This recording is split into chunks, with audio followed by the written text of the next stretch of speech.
C'est à toi, Marie-Sophie. OK. Donc, bonjour à tous. Je vais vous exposer, en introduction, la construction d'un projet de PVD. Vous en êtes tous à ce stade, là, normalement et donc de détailler un petit peu, les problématiques, les enjeux autour de ce projet. Donc, en fait, au départ, il faut se poser un certain nombre de questions. C'est-à-dire, quel est ce projet? Où est-ce qu'il se situe? Pourquoi on le fait? Pour qui? Et donc, il y a un certain nombre de questions à se poser. C'est-à-dire, qu'est-ce qui différencie notre ville d'une autre? Voilà, une petite ville, bassin de vie n'aura pas la même, comment dire? La même importance au niveau territorial qu'une ville en périphérie. Quelles sont les spécificités de cette commune? Qu'est-ce qu'elle offre à la population en termes d'équipements, de services? Quels sont ses enjeux locaux? Parce qu'ils sont tous, différents. Quel est le rôle de la ville sur son territoire? Donc là, on a évoqué un petit peu tout à l'heure, avec ce qui différencie d'une ville d'une autre. Quels sont les moyens techniques, humains et financiers de la commune? Parce que le projet doit être défini en fonction, voilà, un fonctionnement spécifique, des moyens, voilà, plus ou moins, on va dire complets, que ce soit au niveau financier qu'au niveau humain, hein. C'est-à-dire qu'il y a certains services qui parfois peuvent manquer. Tout ça est à prendre en compte pour définir un projet et aussi le phasage du projet dans le temps. Voilà, évidemment, si la commune a peu de moyens, on va avoir plutôt tendance à étaler les actions dans le temps. Les compétences aussi, parce qu'il y a un certain nombre de projets qui sont en général ciblés dans les projets PVD, qui ne sont pas essentiellement de la compétence communale, ils peuvent être de la compétence intercommunale ou au-delà. Donc ça aussi, c'est un élément à prendre en compte, important. Et puis, il y a la question des habitants. Concrètement, quel rôle ils jouent dans la ville? Les habitants, les acteurs locaux, comment ils voient leur ville, comment ils l'utilisent, comment ils habitent, comment ils consomment sur la commune. Tout ça pour identifier leurs besoins, leur lieu un peu phare, comment ils perçoivent la ville pour ensuite définir quel avenir pour cette ville. Donc, toutes ces questions-là, c'est pour justement définir le projet, qu'est-ce qu'on souhaite pour notre ville dans 10, 20, 30 ans. Et donc, c'est les réponses qui vont construire ce projet. Donc, alors, il y a un certain nombre de réponses qu'on connaît déjà par rapport au contexte national sur les petites villes de demain. On sait déjà qu'elles ont un certain nombre de difficultés, et notamment sur les centres anciens, où il y a on peut évoquer une spirale infernale, c'est-à-dire qu'il y a une diminution de la population et de l'emploi, hein, qu'on constate quand même de manière globale, une vacance importante et croissante dans le centre-ville, que ce soit sur le logement ou sur les commerces, les activités. Il y a une chute des fonctions aussi, donc des équipements en centre-ville. Parfois, il faut les rénover, il faut les mettre aux normes, et donc on choisit des fonciers qui sont en dehors des villes, aux entrées de villes, à proximité de zones d'activité, par exemple. Ce qui fait qu'en fait, on dévitalise le centre au profit des périphéries, des entrées de ville. Et ça, on le constate en fait à différents niveaux. C'est-à-dire qu'on va créer des sortes de petits centres aux entrées de ville qui vont dévitaliser le centre, mais pour le coup, les espaces qui sont disponibles dans le centre ne vont pas être réinvestis. Donc c'est vrai que là, ça amplifie d'une certaine manière la vacance. Et puis, on peut constater aussi la concurrence entre les quartiers d'une commune ou entre des communes sur le sujet de l'habitat, sur le développement de zones d'habitat par exemple, mais aussi sur de l'équipement, de l'activité, où on peut trouver dans la même commune un centre actif avec un peu de commerce et une zone d'activité, une zone commerciale pas loin.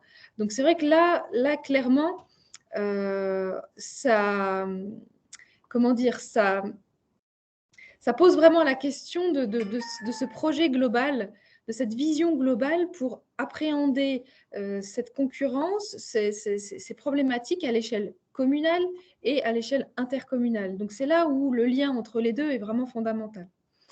Euh, voilà, donc c'est cette question vraiment du projet global, du projet à long terme qui est importante. Donc, ces particularités-là, alors on peut les retrouver à différentes strates de l'armature territoriale, mais c'est vrai que sur les petites villes, c'est souvent condensé. Et puis, il y a aussi plusieurs cercles vicieux autour des petites villes. La question du vieillissement, qui est souvent beaucoup plus prégnante qu'ailleurs. La présence de ménages à revenus modestes. Souvent, dans les petites villes, le foncier est moins cher, l'acquisition d'un logement coûte moins cher, et donc ça attire des revenus modestes.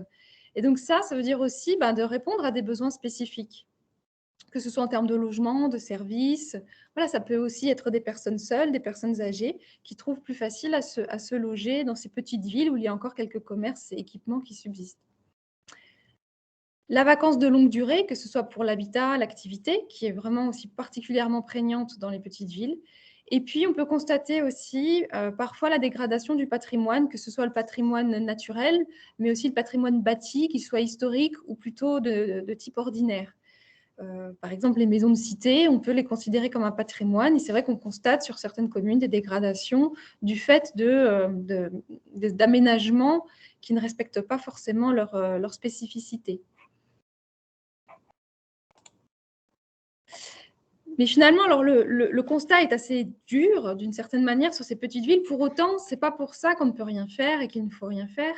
C'est pour ça qu'on est là. Et donc, il y a des opportunités. Donc, malgré ces constats, qui sont souvent similaires d'une commune à une autre, parfois certaines thématiques vont être particulièrement développées ou certains projets vont être développés sur certaines communes ou certains enjeux vont être prépondérants sur certaines et moins sur d'autres. Ce qui fait qu'en fait, ce qu'il faut retenir, c'est que par rapport à l'opportunité, c'est que chaque territoire, chaque commune est spécifique. Même si on constate des enjeux similaires, elles ont leur spécificité, leur particularisme. Et donc, ce qui fait que chaque projet va être unique. Chaque stratégie menée sur chaque PVD va être unique. Et donc, c'est la manière de répondre aux enjeux et de prioriser les actions qui va rendre cet aspect unique.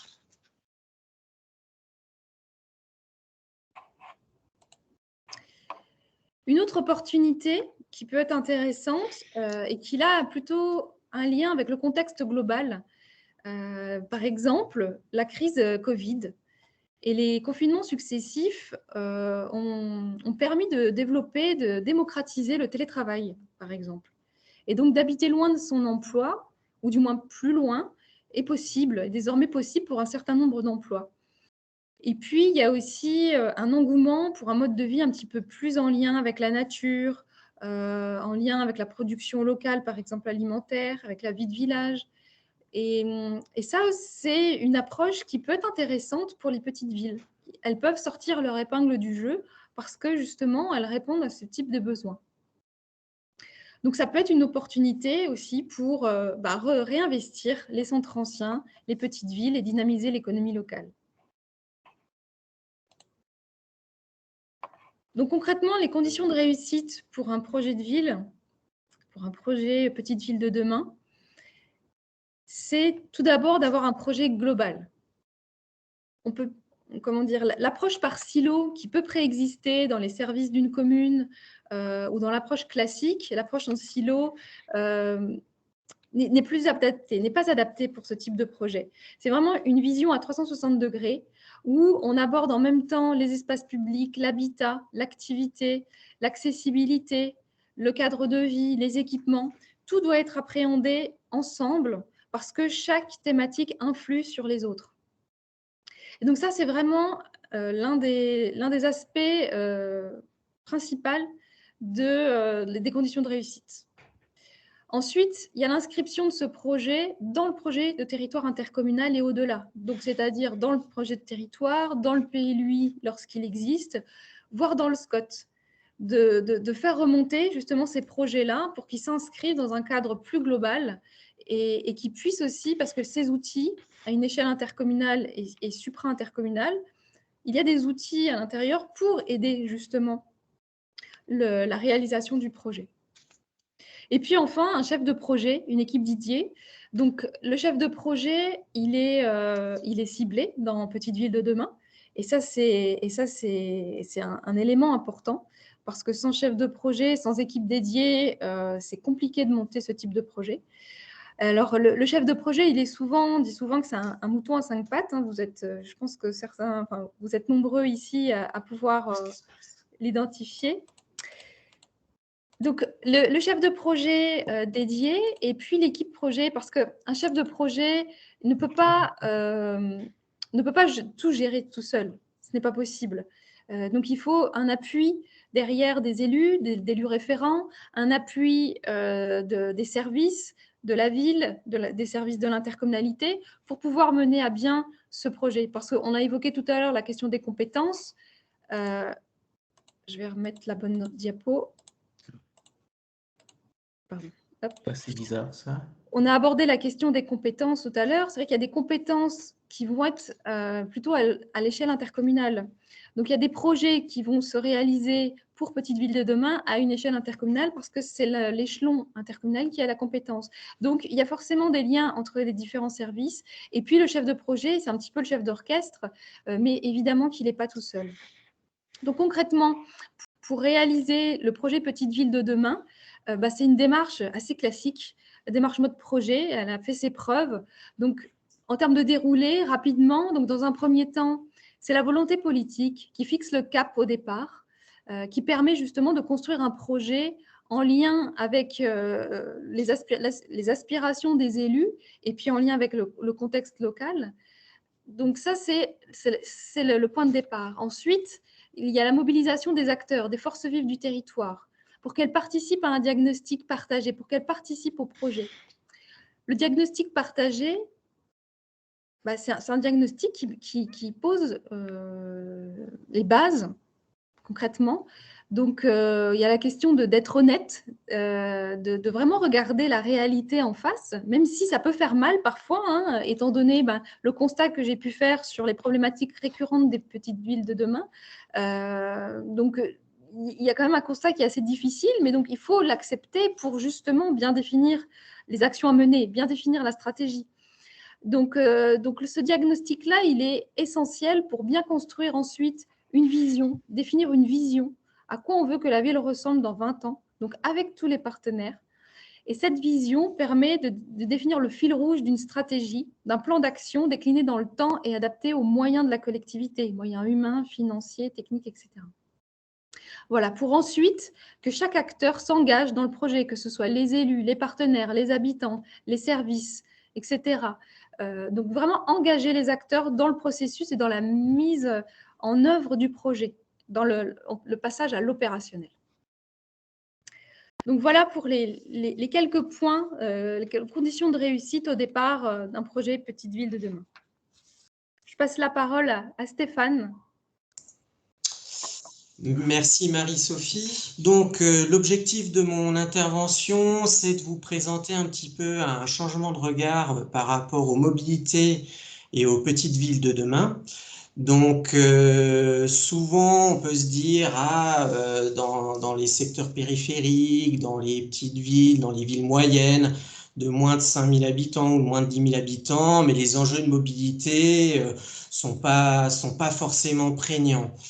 C'est pas du tout le cas, c'est vraiment quelque chose de très important et actuellement c'est vraiment le défi, un défi majeur pour les territoires et pour les petites villes de demain.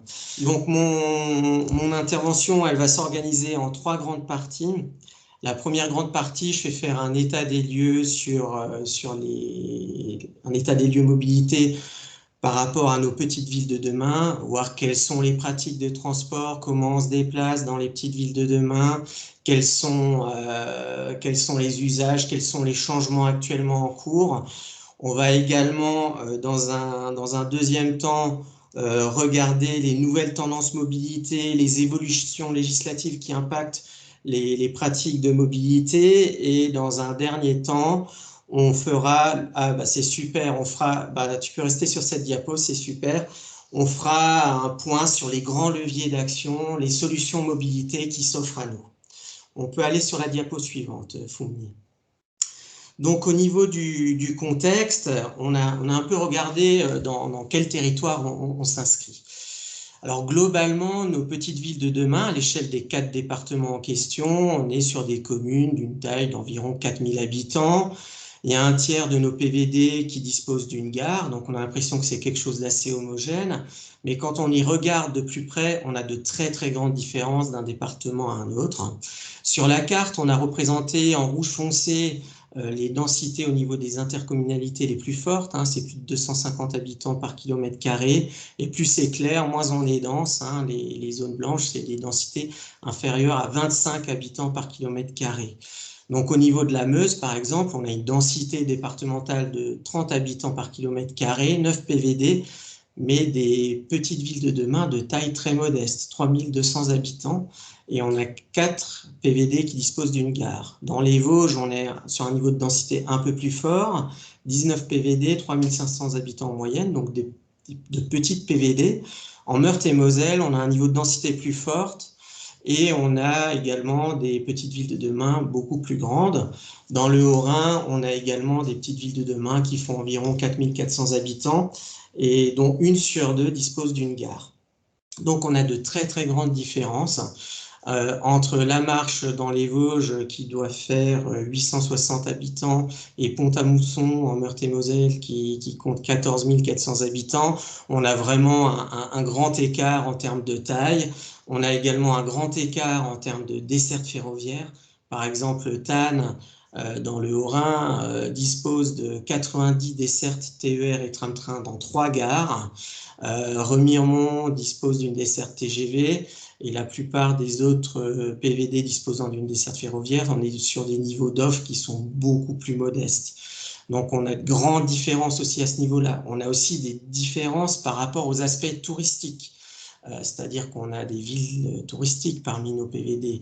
Par exemple, Kaysersberg Vignoble, c'est un gros pôle touristique qui est visité par des milliers de personnes, notamment durant l'été et durant son marché de Noël. On a Neuf-Brisach dans le Haut-Rhin, qui est également un pôle qui présente un fort potentiel, car la commune est inscrite au patrimoine mondial de l'UNESCO en raison de la présence de la forteresse Vauban.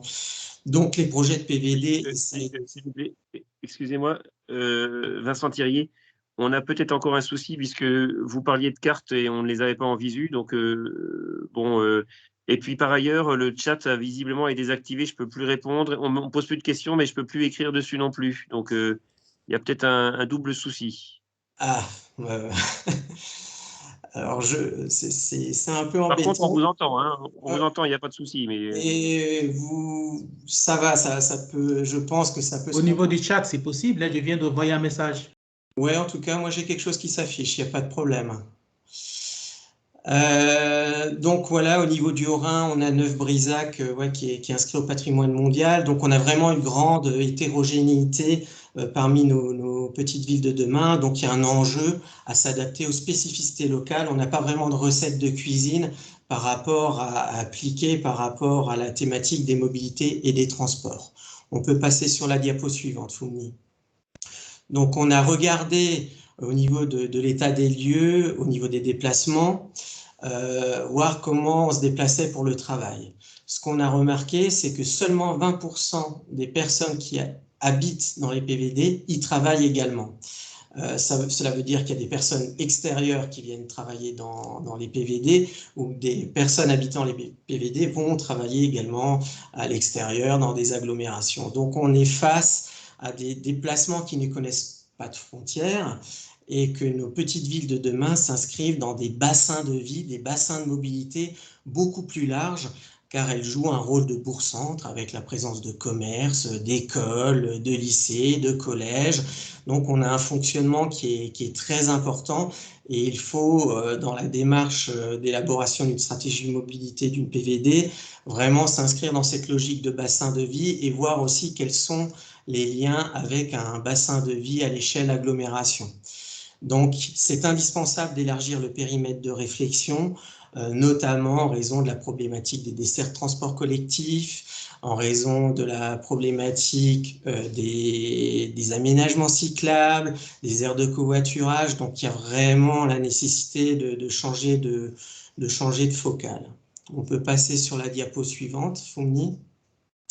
On a également regardé comment on se déplaçait dans nos PVD. Donc, il y a eu une grande enquête nationale mobilité qui a été réalisée en 2019 à l'échelle nationale. Et ce qu'on a remarqué, c'est qu'à l'échelle de toute la France, 63% des déplacements ont été réalisés en voiture particulière, 9% en transport collectif, 24% à pied et 3% à vélo.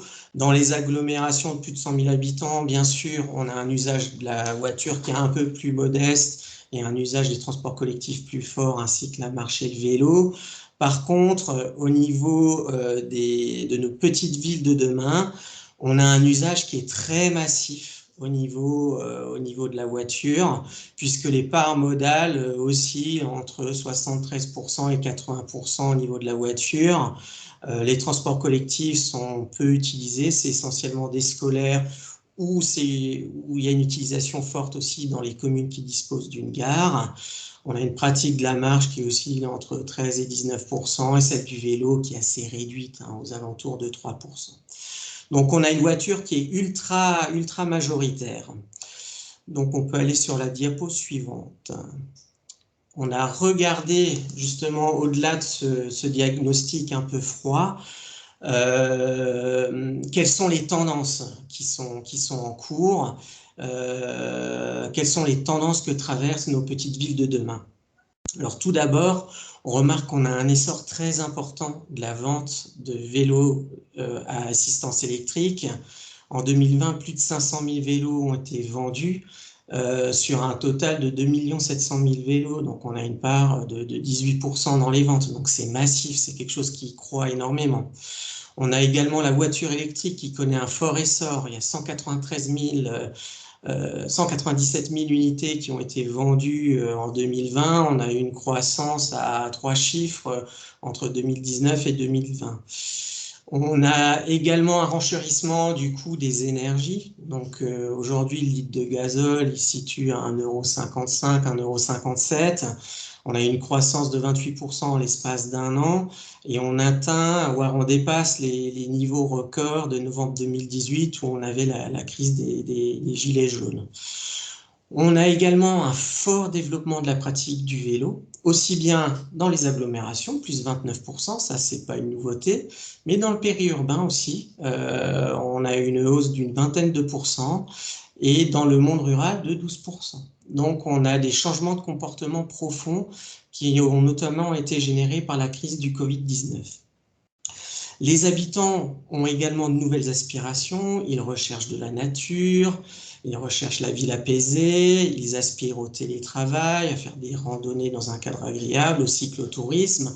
Donc on a aussi une logique de rationalisation des mobilités, c'est-à-dire que le télétravail permet d'éviter 1 ou 2 déplacements par semaine au bureau.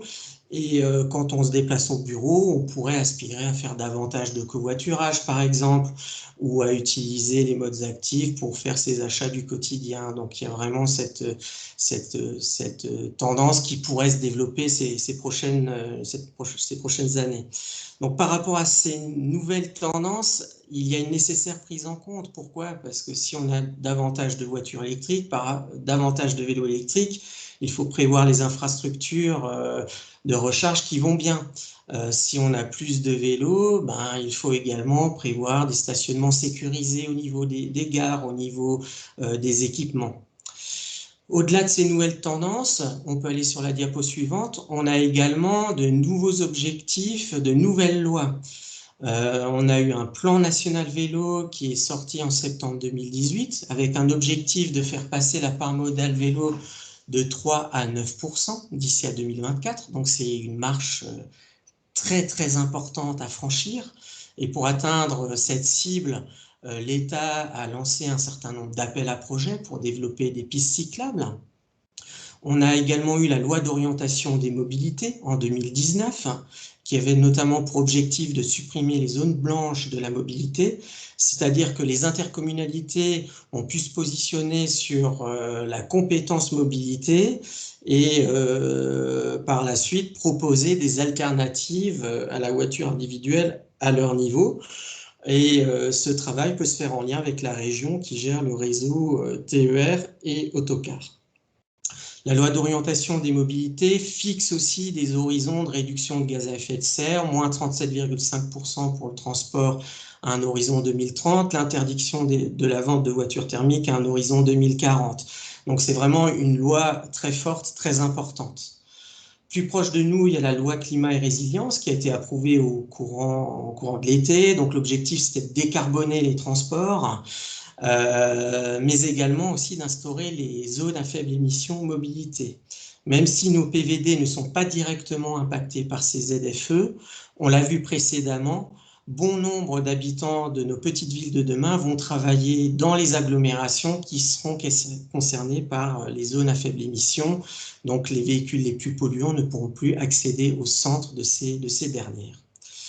Par rapport aux objectifs et aux nouvelles lois, en fait, on a de nouvelles approches. C'est-à-dire qu'on a par exemple France Mobilité qui encourage au développement de l'innovation, à l'émergence de nouvelles solutions de mobilité et qui s'inscrit également dans une logique d'appel à projet. Donc cette logique d'appel à projet, elle est très importante par rapport aux mobilités et par rapport à nos petites villes de demain. Cela suppose que les petites villes de demain définissent le plus en amont possible leur stratégie transport et mobilité afin de pouvoir répondre dans les meilleures conditions possibles aux appels d'offres, du moins aux appels à projets, aux appels aux manifestations d'intérêt lancés par l'État, par l'ADEME, et pour pouvoir bénéficier de cofinancement et d'aide. Donc aujourd'hui, par rapport à ces objectifs et ces nouvelles lois, on est face à un virage à 180 degrés par rapport aux mobilités. On peut aller sur la diapo suivante. Donc quand on dit tout ça, on peut se dire mais oui, c'est très bien, on part de loin, c'est-à-dire on a une grande place qui est accordée à la voiture, on a des objectifs très forts qui sont affichés dans les lois. Qu'est-ce qu'on peut faire? Quels sont les leviers d'action?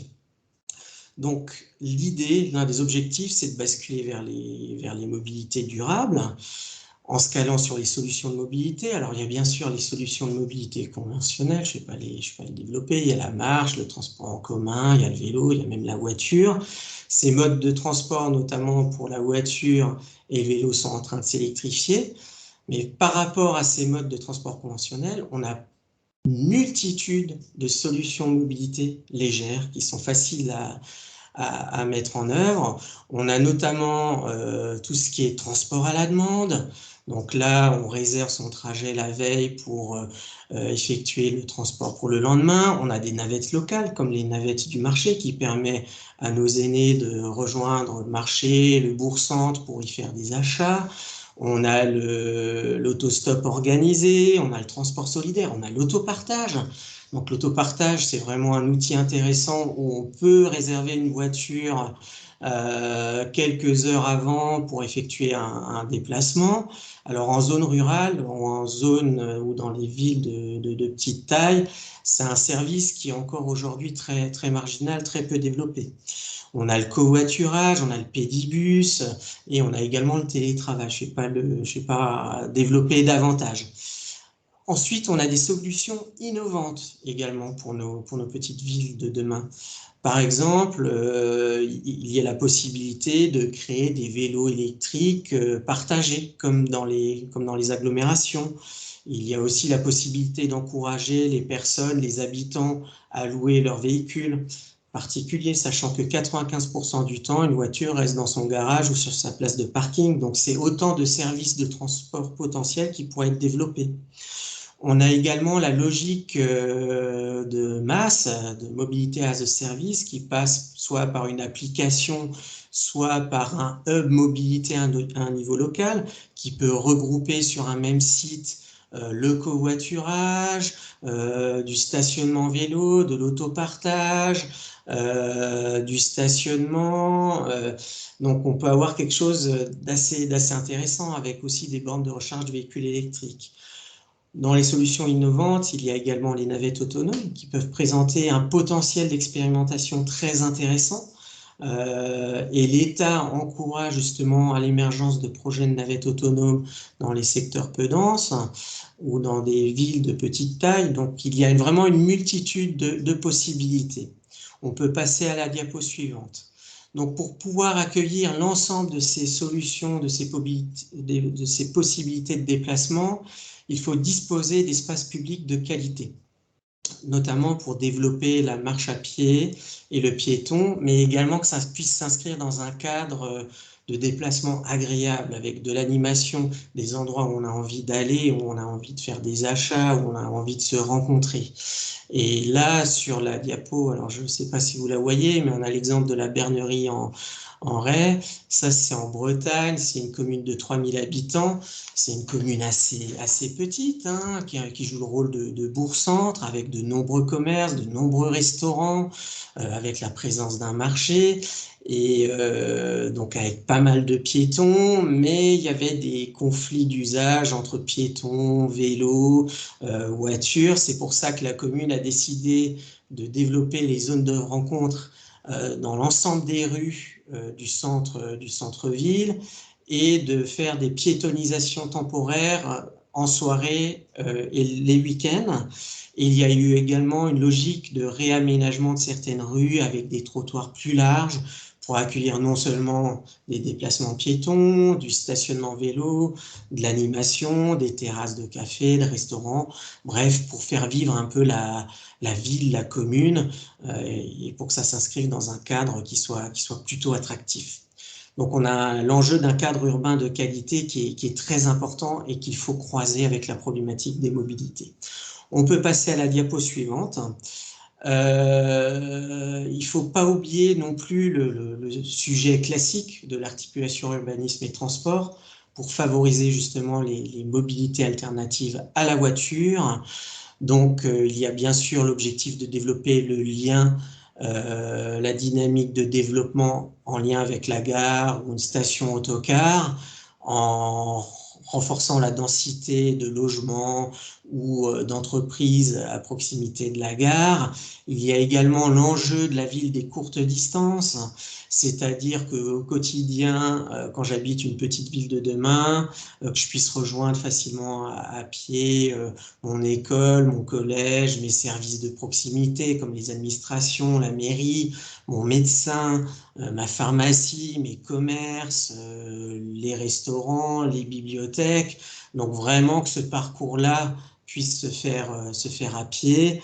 Et au-delà, l'idée, c'est aussi que la petite ville de demain, grâce à un espace public attractif et avec des proximités entre équipements, qu'on puisse flâner, prendre le temps en se promenant, en faisant du sport, en ayant des animations, des spectacles, bref, qu'on ait une ville, une petite ville de demain qui soit conviviale. Et dans cette petite ville de demain, la marche à pied va vraiment jouer un rôle stratégique. On peut aller sur la diapo suivante. Alors, je vous ai donné quelques flashs par rapport aux différentes solutions de mobilité. Il y en a énormément. Par exemple, si vous allez sur France Mobilité, il y a plus de 700 expériences qui sont recensées. Donc, une fois qu'on dit ça, quand on pousse un peu tout, qu'est-ce qu'on peut retenir par rapport à une démarche mobilité-transport au niveau de nos petites villes de demain? Il faut vraiment s'inscrire dans une posture de se poser les bonnes questions. Le préalable, c'est avant tout définir l'ambition du volet mobilité. On n'aura pas la même ambition entre une commune de 2000 habitants où il n'y a pas de gare, avec un secteur plutôt rural, que dans une ville de 5-6 000 habitants qui bénéficie d'une desserte ferroviaire importante. Donc, il faut vraiment caler ces objectifs en amont. Est-ce qu'on veut développer fortement le vélo, ou la marche, ou les deux, ou s'appuyer sur le transport collectif, sur la gare, etc. Donc, il y a vraiment ce travail-là. Une fois que ce préalable est défini, il faut faire tout un travail de pré-diagnostic. C'est-à-dire que souvent, à l'échelle des PVD, il y a déjà une offre de transport qui existe. On peut avoir une desserte ferroviaire, on peut avoir une desserte autocar, on peut avoir des aires de covoiturage, on peut avoir tout un tas d'initiatives qui ne sont pas forcément connues. Donc l'idée dans ce pré-diagnostic, c'est de se rapprocher des services de l'État, des services de la région Grand Est, de l'EPCI également, qui a peut-être élaboré dans certains cas une stratégie de mobilité. Il faut également se rapprocher des syndicats d'énergie, des syndicats d'électricité qui développent de plus en plus des schémas de déploiement de bornes de recharge du véhicule électrique. Donc, il y a souvent pas mal de choses qui existent.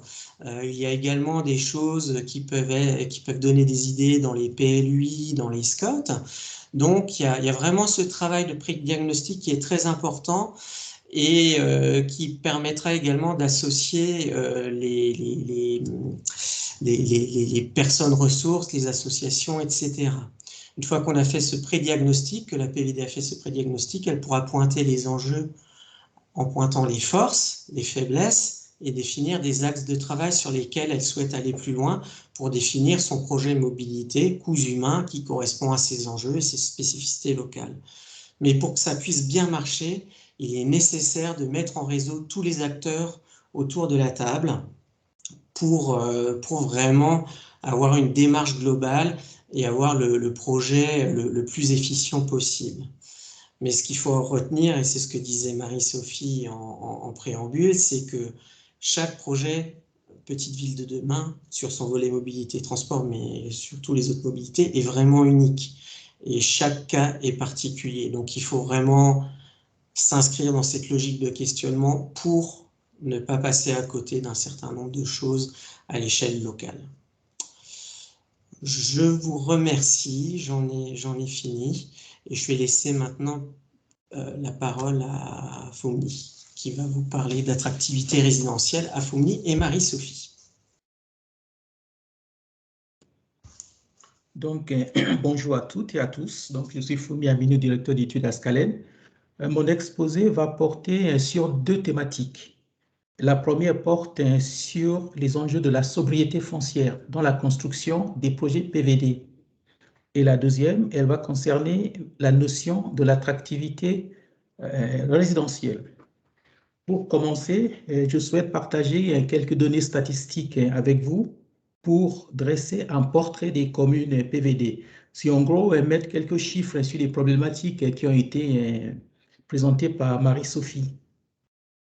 Ça permet également de situer sa commune PVD par rapport à une moyenne nationale.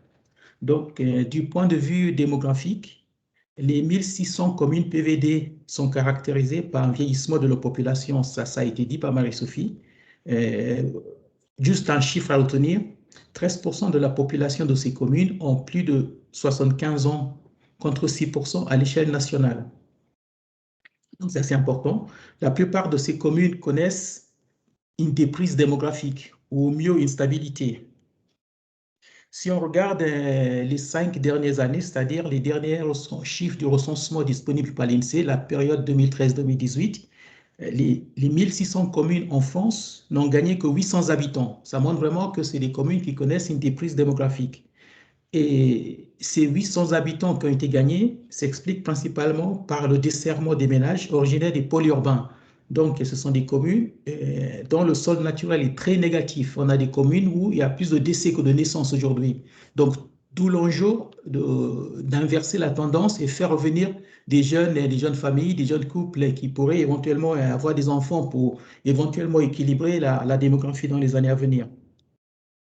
En ce qui concerne le logement, ces communes connaissent une forte concentration de logements vacants, ça a été dit, mais elles sont surtout marquées par la vacance de longue durée, dans le parc privé notamment. La vacance de longue durée, ce sont des logements qui sont vacants pendant au moins 2 ans, au niveau de la définition.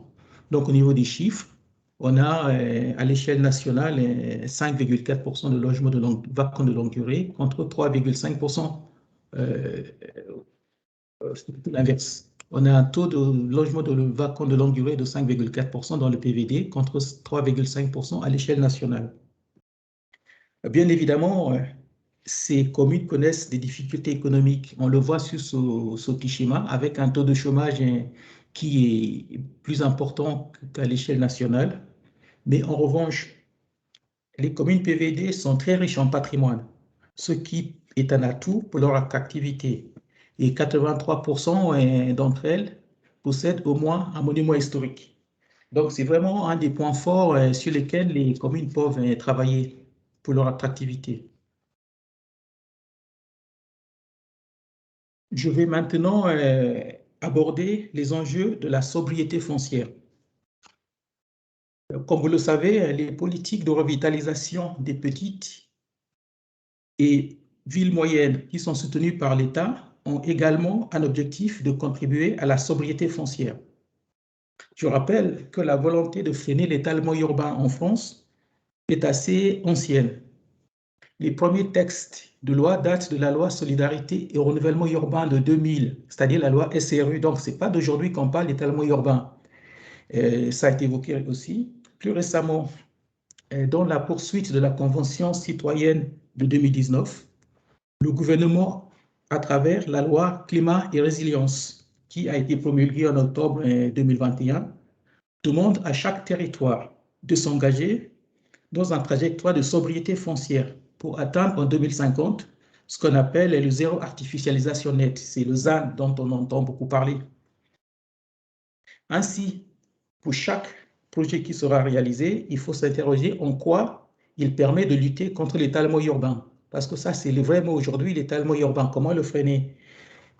Évidemment, la mise en œuvre du ZAN va poser des questions sur l'acceptation de la densité. La densité est un enjeu majeur de la sobriété foncière. On va revenir sur cette notion de densité un peu plus loin dans la présentation.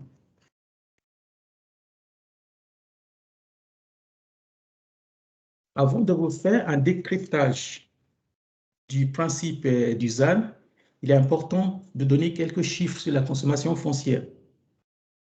Le constat aujourd'hui, c'est que la consommation foncière est de plus en plus décorrélée du développement économique et démographique. En clair, la consommation foncière ne fait plus gagner des emplois ni de la population. On peut regarder sur cette diapositive qui porte sur la région Grand Est. C'est bien de synthétiser quelques chiffres. On constate qu'on a consommé 6 800 hectares sur la période 2009-2019, c'est-à-dire les 10 dernières années, pour les activités économiques, alors qu'en même temps, on a perdu 88 000 emplois sur le territoire Grand Est. En matière d'habitat, on a consommé 10 800 hectares de foncier. Tout ça pour soutenir la décohabitation des ménages de plus de 144 000. Néanmoins, cette consommation foncière a permis de gagner 29 000, presque 29 000 habitants. Et ces 29 000 habitants, ce n'est pas des populations qui sont venues d'autres régions. Ce sont des naissances qui s'expliquent par un sol naturel positif. Donc, en gros, c'est les mêmes populations de la région qui habitent et qui consomment ces terrains. Donc, on est vraiment à 29 000 habitants, ça ne fait même pas 1% de la population de la région. Donc, on voit. Et parallèlement, qu'est-ce qu'on voit? C'est l'explosion des logements vacants. Le volume de logements vacants a augmenté de 74 000 unités. On comprend l'urgence de réduire la consommation foncière. Donc ça, c'est vraiment un des enjeux de demain.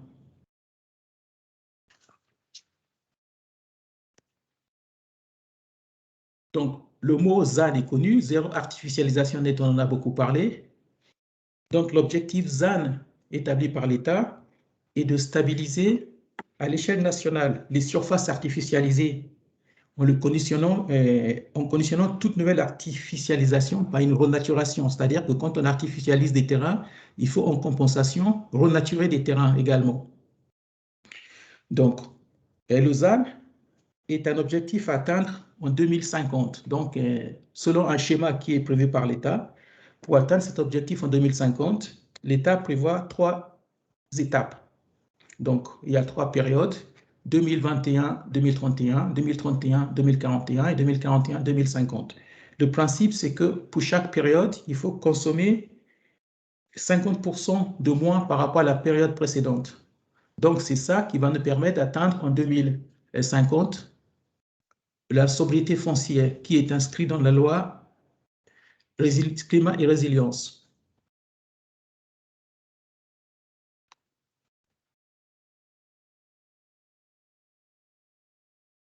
Je vais maintenant aborder la deuxième thématique qui porte sur les notions de l'attractivité résidentielle.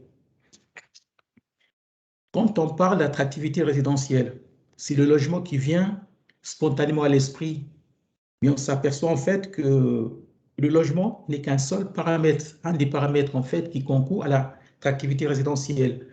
Stéphane a évoqué les liens entre l'urbanisme et les espaces publics et tout ça, ça fait partie des paramètres en fait. Une dizaine de paramètres sont à prendre en compte. C'est ce que vous avez dans ce tableau. C'est un checklist en fait à consulter. Je ne vais pas les commenter.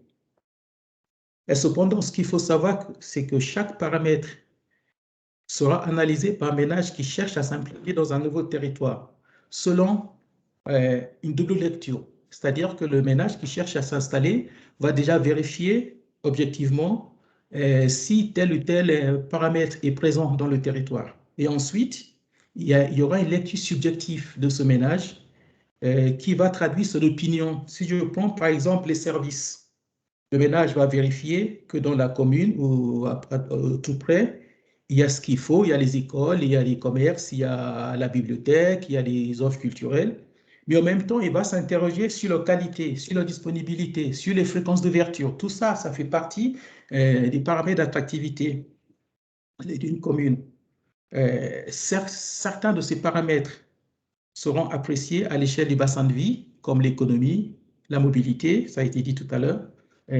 D'autres paramètres vont être appréciés essentiellement à l'échelle communale, comme le logement, les services. Donc, on voit quand même que c'est un tout, l'attractivité résidentielle. Ce n'est pas uniquement la qualité du logement, bien que ce soit très important.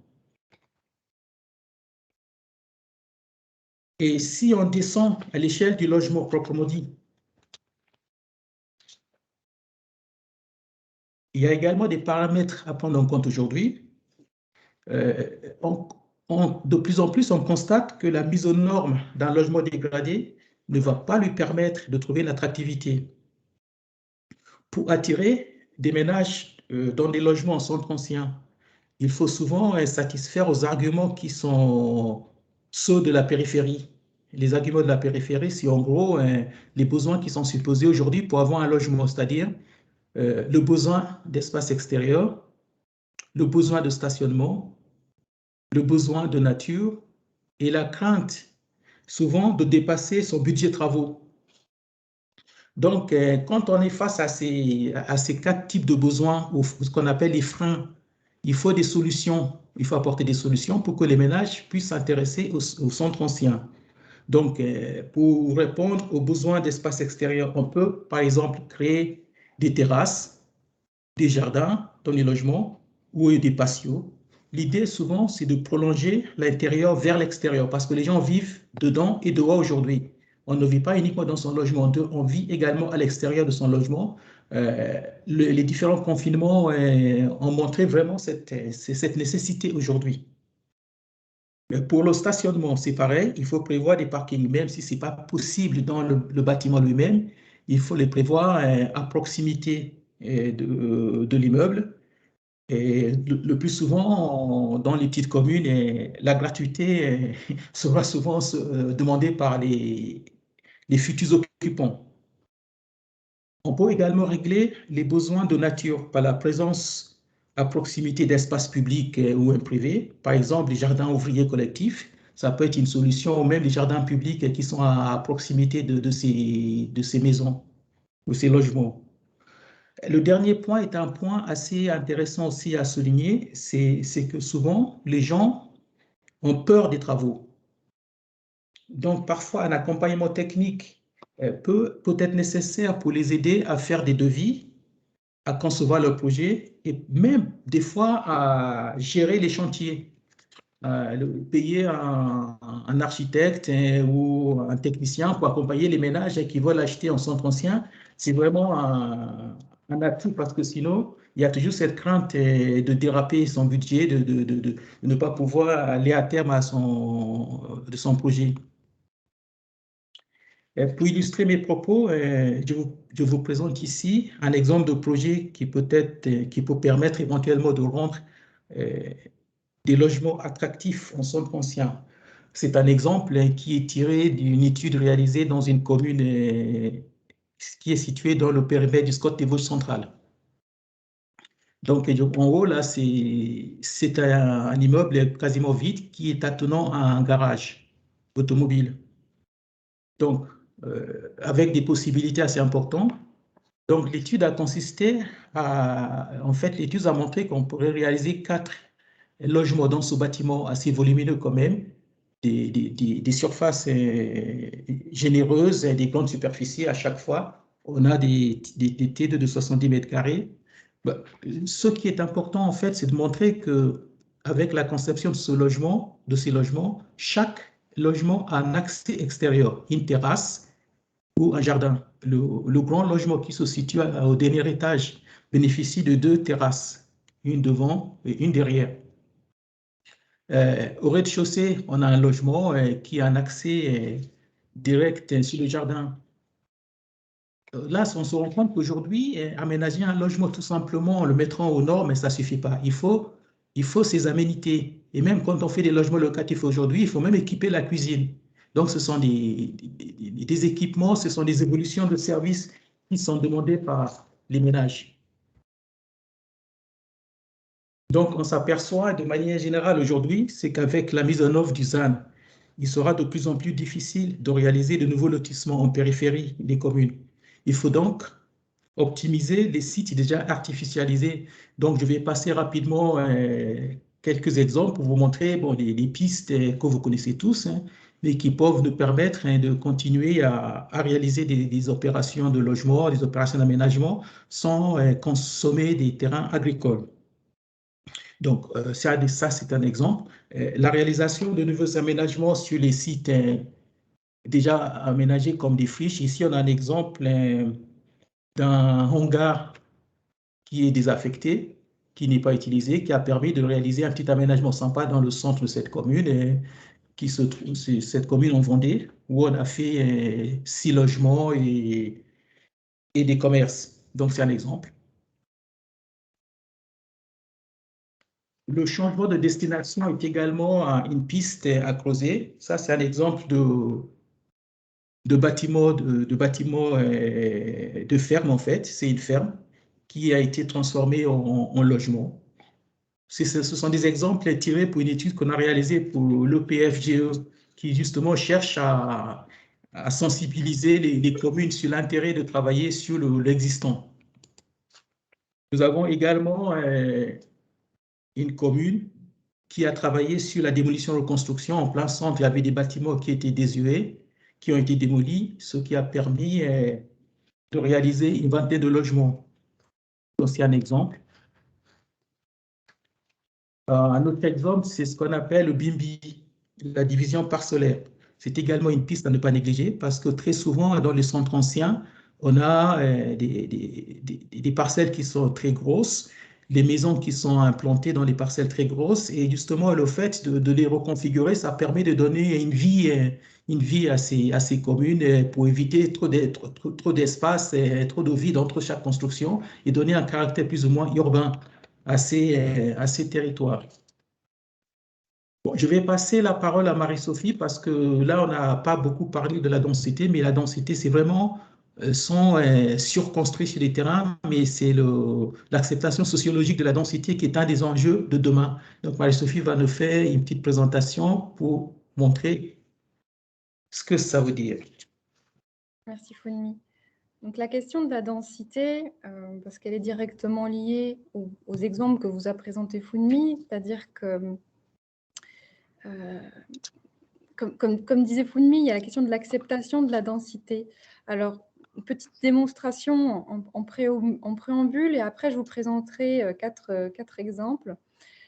Donc, la densité, alors, on va dire avec la casquette d'urbaniste, c'est un chiffre. Souvent, c'est un chiffre qui nous permet de comparer des quartiers entre eux qui ont la même densité de logement. Mais en fait, on se rend compte que justement, ce n'est qu'un chiffre et que ça ne révèle pas du tout la réalité de la densité. Par exemple, le schéma que vous avez sous les yeux présente 3 exemples avec la même densité, qui est de 76 logements à l'hectare. Donc là, on est sur une densité assez forte. Et on voit que voilà, des quartiers de cités ou des quartiers d'immeubles collectifs ou alors de grands ensembles collectifs ont à peu près cette densité. Donc, ce qu'on voit, c'est que l'emprise au sol est différente, la hauteur des bâtiments est différente, et le cadre de vie du quartier est différent. Pourtant, c'est bien la même densité. Donc, cette question de la densité, là, quand on parle du chiffre, on parle de la densité réelle, celle qui nous permet de comparer les quartiers entre eux et de voir s'ils sont justement trop denses ou pas assez denses ou d'une densité adaptée au contexte dans lequel ils s'insèrent. Mais il y a aussi la question de la densité perçue, parce que quand on se situe dans chacun de ces quartiers, on a une perception totalement différente de l'environnement du quartier dans lequel on est. Alors, pour préciser sur si tu peux passer la page suivante, Founmi. Qu'est-ce qui se passe encore? Ah.